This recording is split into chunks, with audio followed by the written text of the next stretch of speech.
the crafts are very important.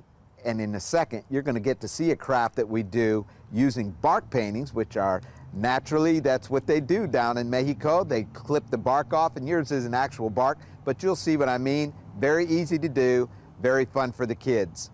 Today, we're going to make a Mexican bark painting. Now, this picture that I have right here is an actual Mexican bark painting made in Mexico by the Indios there, by the Indians. You can see the pretty colors. We've said before that the Mexican people love colors. It's very colorful people. Okay, the part that you need, you're going to make yours on this picture of the rana, the picture of the frog on this paper. You're also going to need your cepilla, your brush, y también las pintas, the paints. You take this paper, and we need to make it very rough looking, like bark, such as this one looked when we saw this one.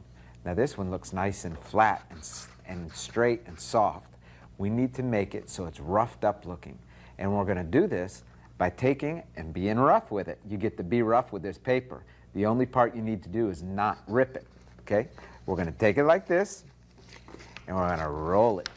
Just take it and roll it up, mash it, bend it all up. This is the fun part.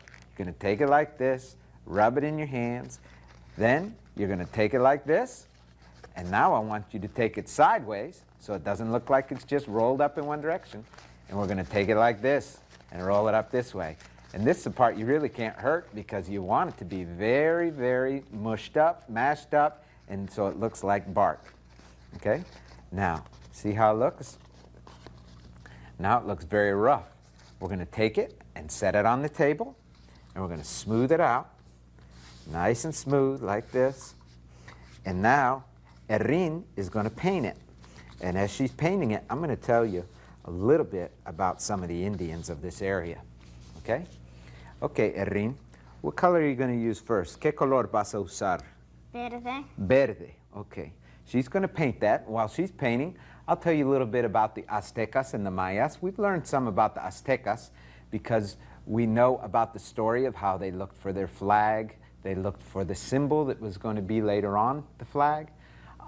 There was also another very important group of Indios called the Maya, and they were from the Yucatan Peninsula, which is right there by the Gulf of Mexico.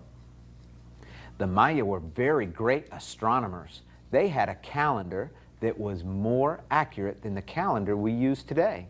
Erin, are you almost finished, sweetie? I'm done. I like your violeta on the outside. Why don't you turn it around so they can see it?